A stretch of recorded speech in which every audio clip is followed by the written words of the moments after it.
Right, welcome back to the SuperCoach Enough channel. In this video, we're looking at our round 14 review. So, a pretty chaotic week in NRL SuperCoach world. So, I scored 1,060 and was probably lucky to get that, if we're being completely honest, which I guess actually drops me 400 spots. So, we were hoping this is the week we'd crack the top 10k, but we're going to have to wait at least one more week. But if we have a look at the team and how it went,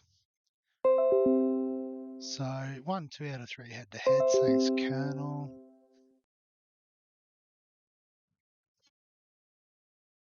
Oh, excuse me there. So Reece Robson with a 56 and Harry Grant with a 34. So playing in the same game, we could have played these guys in either order really. And I guess both sort of underwhelming scores, particularly Harry. But I guess coming back from Origin, we can sort of potentially expect those kind of scores. But again, probably not worth 2 trades to trade him out and trade him back in. So we'll keep holding Harry Grant. The front row, we had Payne Haas with the 62. No, that's a good effort off the back of Origin. Joe Tarpany with a 67. He just keeps chipping along nicely. Harry Edwards with another 36. Played a fair bit of dummy half, so probably didn't get as many runs as we would have expected from him. But definitely would have done plenty of work in the middle defensively. Where McGregor was obviously one of the players on the bye this week. And then in the second race, so I guess the first sort of half of our disappointment, Dave Fafita with the 16. So obviously reduced minutes off the back of Origin. You know, he's still easily the number one second rower in the game. So I think we just hold. As we talked about previously, with the Titans players, their other two remaining buys around 16 and 19. So you'd suspect Feeder would be playing Origin then anyway. So he's probably just a hold for the rest of the season. Britton Nicola with a 69. So on about par with his average. Oh, excuse me, got a tickle in my throat again. I need to sort this out. Tory Harris with a 57. So he's just chipping along, making some points. Could be one we flip going into round 16 perhaps. Jacob Preston with the 60, so I guess ever impressive on the edge for the Dogs. Jackson Ford with the 58, so did leak a bit more cash, but did score above his season average. So what's a little note next to his name about? I haven't actually had a look at this. This is all for the first time. Player notes, that's what I wanted. Okay, yeah, so he didn't play the full 80 either with that. So how much did he play? Interesting. Oh no, that was the last one. Okay, yeah, no, he's back to 80 minutes, so back to his, sort of 60-point average. Joshua's still on the bye, so we'll skip through him. And obviously, this was the the other big moment of the round. Nathan Cleary, so 32 as a captain, not ideal. I guess I didn't have much cover there either, so it probably worked out okay in that sense. But yeah, also 850k we'll have sitting on our bench for a few weeks. A report this morning was he'll be out of the Origin series, so that would suggest he's not back until at least round 20. So it looks like that Cleary is a sell. Nico Hines with a 90 off the bench on the bench for us. He wasn't off the bench for the Sharks. So yeah, obviously he's going to become our number one halfback for the foreseeable future. And could potentially have a bit more of a starring role in the New South Wales side as well. So opportunity for Nico. 5'8" position, Joey Manu with a 41, so that's okay. He was pretty quiet. I obviously been a game against the Bulldogs. I watched pretty closely, and a lot of it was the Teddy show, to be fair.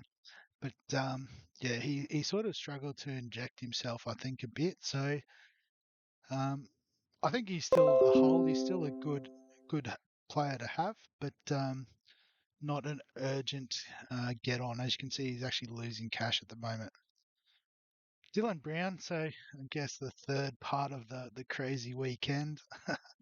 Uh, didn't play obviously because of the bye, but did get himself into a bit of trouble. So will be interesting to see how the NRL deals with that, and could potentially throw all of our bye plans into absolute chaos.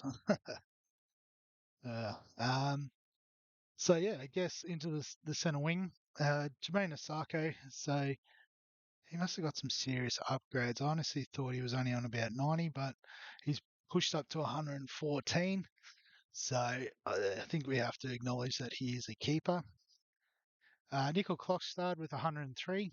So again, this is why we held him. We know that he has the workload. He just needs to get a bit of luck to get on the back of it.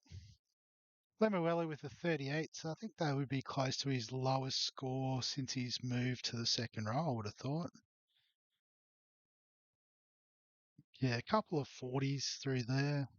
Obviously, injury affected one there, potentially. But other than the one he came off the bench, scored 8. That is his lowest for the season. Oh, he didn't play the full 8 either. So potential forgive there for Lemuelu. As we've talked about previously, he's pretty important to the structure of our side. Um, Blake Wilson. So we did originally have Kiraz traded in here, and I talked about in the round preview that he was potentially going to be out, and this was the backup plan. And then, it was a toss up between him and Alamotti, and I just figured that, Wilson might get a few more runs coming out of the backfield and could get on the end of a try, potentially. But obviously, I should have gone with Alamotti, but that's all right. That cost me another 30 points. So, I guess you added a few of those things up, and yeah, you can see why we had a bit of a down week. Ruben Garrick was on the bye, and Tyrone Peachy. So Isaac Tago came back and basically slotted straight in for Peachy, who I thought was named on the bench, but clearly didn't even get a run. I'll have to check the NRL match stats back, but yeah, this could be a bit of an issue if he's not going to play again in the foreseeable future. Sort of ruins my plan to get the swing going. Dream Buller with 111, so absolute great pick. A lot of people did get on him this week with Turbo out and that sort of thing. And those that did were duly rewarded. So he's almost playing like a season-long keeper. So, it might be this other second fullback position that we have to keep an eye out on. So, in terms of initial thoughts on trades, it seems like the obvious one is Cleary has to go. And I guess also depending on the outcome of the incident, Dylan Brown may have to go too. So, I guess the initial plans are probably around these guys. I guess we were looking at someone like a Jackson Ford out or similar. Um, but I think what we're going to do with that trade is I'm going to slide Schuster up. And this facilitates the move I've wanted to make for a while, which is to bring in Big Tino. We've got all the money in the world, we might as well spend it. Yeah, so similar to Fafita, doesn't play 16 or 19, either because of the bye or because of Origin. May get rested either side, but as you can see, he scored 103 off the back of a Origin performance. So, he is the one I want to absolutely have in the side. So, and then I guess in terms of halfback, so I thought the obvious answer was to go with Matt Burton. As someone who, when Cleary does come back, we can just slide him back into the 5/8 position and obviously fill that hole that Dylan Brown's created. But if Cleary's out and Nico Hines moves to 7, potentially means that he's the next one in line to come on the bench, being, the reserve utility type player. And that X factor that he has with his spiral bombs and the like. So, yeah, as much as I'd love to get Burton in, I'm now a bit scared about that move. So, I guess the next obvious choice as we look down the list is to go with Mitchell Moses. And it's not something I'm particularly keen on. But, that is probably the next best option in terms of point scoring. We'll play, definitely the next 3 rounds. The Parramatta Eels do have a bye round 18, but Nicho Hynes can cover that anyway.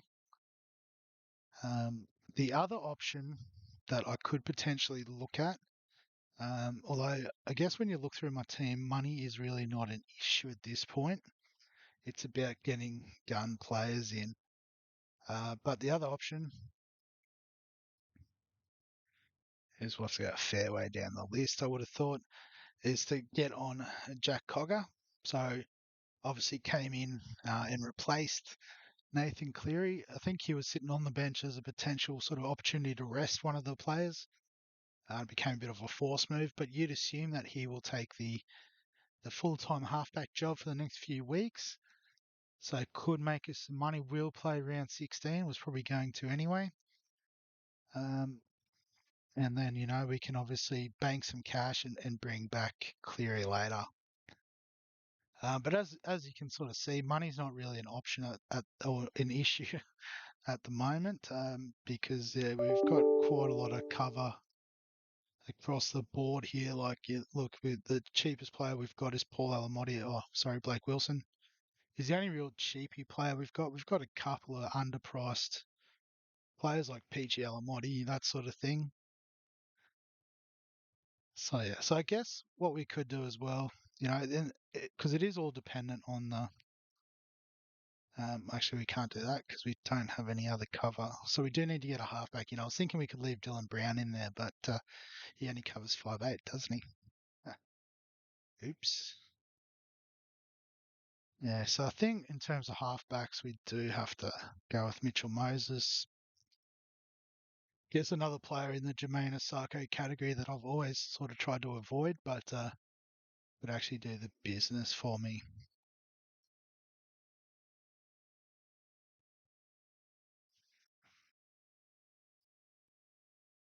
And I guess like the other option that we're not even considering too much is potentially saving the trade. We've still got 16 trades left though. Although we are only halfway through the season, that's the other thing to keep in mind too. So feels like a lot of trades, but it will very quickly run out. But yeah, as I look through the squad, it's pretty well sorted here, I would have thought. So yeah, we'll run with these trades anyway, just for the purpose of the video. So Robson's on the bye this week, so Harry Grant will come in. So there was a potential to look for him to go to Reed Marnie, just covering, the future rounds. However, Reed Marnie got that head knock and could potentially be out this week. And so then they both play 16. The Bulldogs have the bye in round 17. So, it might be more of like a round 19 sort of trade, I would have thought at this stage. Get Robson to Reed Marnie, where it could be Damien Cook also, I suppose. Yeah, they're fine. Well, let's swing him there maybe. Who plays late in the round? The Dogs and Parramatta, Melbourne and the Sharks. So Nikora will probably start on the bench along with Preston. Nicho Hynes, enjoy the captaincy. Moses will be on the bench. We just need one more bench player. So obviously Garrick will come back in. Ponga's the obvious shout for the bench. Yep. So then in terms of so Nicho Hynes is the obvious captain. In terms of vice captain, so the Tigers and the Gold Coast play in the first game, so that could be very tempting to get on Buller at the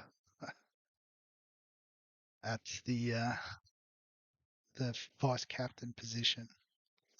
What other options we got? Nickel Clockstart against his old team in Canberra. Yeah, the Raiders are going pretty good. And Ruben Garrick, where do the Eagles play? The Dolphins at Four Pines Friday night. So maybe a Psycho as well. Yeah, no, I think that's the obvious VC option. I guess if you predict Fafita could bounce back, you could get on Fafita. Or I've got Big Tino now too. I could get on him. But yeah, we'll leave it with that for the time being. Um, yeah, so that's how the team's shaping up. As I said, it's pretty good sort of squad in terms of the depth. But I think given that we're now halfway through the season, we might sort of do a bit of a secondary video later in the week, doing a bit of a, sort of mid-season recap, check in with where we're at, all that sort of thing. And yeah, sort of detail the plan going forward, perhaps. And also, I guess we could tie that in with the round preview too, potentially. But yeah, we'll do some stuff around that. Obviously, the stock market video as well, coming out later in the week. So that'll, I guess we'll finally have some conversation around the halfbacks, which will be nice. So it could be a slightly longer one there, but obviously look out for that as well. And I guess if you do want to keep in touch with when all these videos are coming out, make sure you are subscribing to the channel. It's blown up in the last couple of days or weeks, so it's been really great to see. Obviously, comment below if you've got any other thoughts around the trades of Nathan Cleary, Dylan Brown, anyone else you think on the list that needs to be traded. And other than that, I'll catch you in the next one.